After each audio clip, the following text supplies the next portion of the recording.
We're going to talk a bit more about this now with U.S. politics specialist Todd Belt, who joins me live from Washington. Todd, thank you for taking the time to speak to us. Big win there for Donald Trump in Iowa. DeSantis in number 2. Now, Ron DeSantis put almost all of his effort, all of his money into Iowa. He did come in second, but only just. How do you see the rest of his campaign playing out? Great to be with you again. Thanks for having me on. This is a real disappointment for DeSantis. Even though a most recent poll had him a little bit behind Nikki Haley, the thing is that he visited all 99 counties. He really put all his eggs in this basket. He has not been campaigning as hard in New Hampshire. He was really counting on Iowa to give him a boost that he needed to be considered the viable alternative to Donald Trump. And of course, that didn't happen.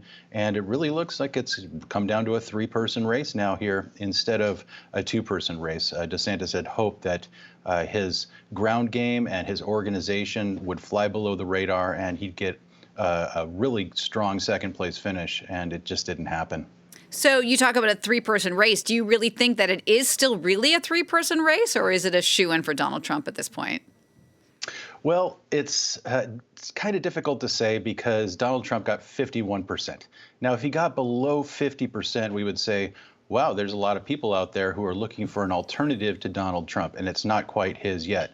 But then again, he didn't get close to the 60% or so that would have said, look, even if there is one single candidate that people can rally behind, they're still not going to make it.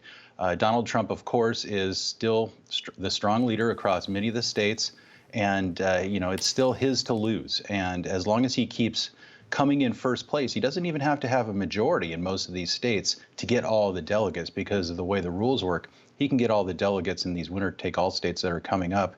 And so at this point, it's still his to lose, but a lot can happen. And I think Haley and DeSantis are counting on something happening to him, which is why they're still in the race. Right. So it was the something happening. I mean, I'm guessing we're talking about his legal woes. How likely is it that you think something like that could bring him down?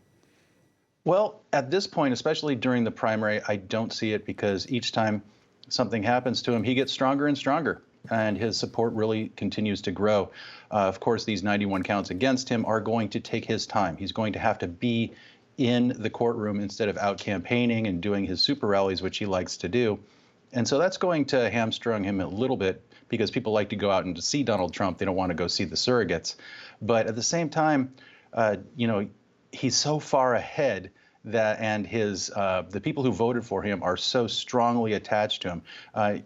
In the most recent poll we had, the people who supported Donald Trump said almost 90% of them said they were strongly or very strongly committed to him. They're not going to waver. It looks like the primary is, like I said, is really his to lose unless something happens with the legal woes. Or let's remember, he is 77 years old. We often talk about Joe Biden's age, but Donald Trump is up there too. I thought it was interesting that in his victory speech, Donald Trump called for unity. It seems like that's perhaps the first time we've heard that kind of language from him. Did that surprise you? Oh, absolutely, in one way, because Donald Trump has made his political career on division rather than unity. But when he talks about unity, he's talking about the Republicans uniting behind him and having this campaign, which he sees as a nuisance, which is why he didn't participate in the debates. He just wants the coronation from his party, and he would like to move on and start attacking Joe Biden and move his concerns that way. And also, spend his time trying to fight these court cases so that he doesn't have these primaries really distracting him from what he thinks is rightly his. All right, let's say that Trump does get the Republican nomination. Is it too early to talk about possible VPs? Could Ron DeSantis or Nikki Haley step into that role? I doubt it. And the reason I say that is because once Donald Trump starts giving you a nickname or calling you names, it's unlikely that he is going to be calling on you as vice president. I think Elise Stefanik in New York, she is a member of the House leadership and has been a very strong supporter. She was an opponent of Donald Trump's, and now she's a strong supporter. And Donald Trump likes nothing better than someone who has changed their tune on him and has become his supporter. Of course, Haley and DeSantis have waged a campaign against him, and he doesn't like that, even though, again, in their campaigns, they didn't really go after him so much because he didn't want to alienate his voters in case they could be there to scoop them up if something were to happen to him. Todd, just to wrap up, you've been studying U.S. politics a long time. It does look like we are heading into what many Americans say they don't want, a Trump-Biden rematch. Has America ever seen anything like this before? Well, we did have Grover Cleveland run for a second term. That was a non-consecutive second term, but that was in the 1800s. But in the modern electoral landscape from 1960 onward, or even with the primaries from 1972 onward, we've never seen anything like this, a former president and an incumbent president, which makes it very different because when you have an incumbent president, it's usually a referendum on them.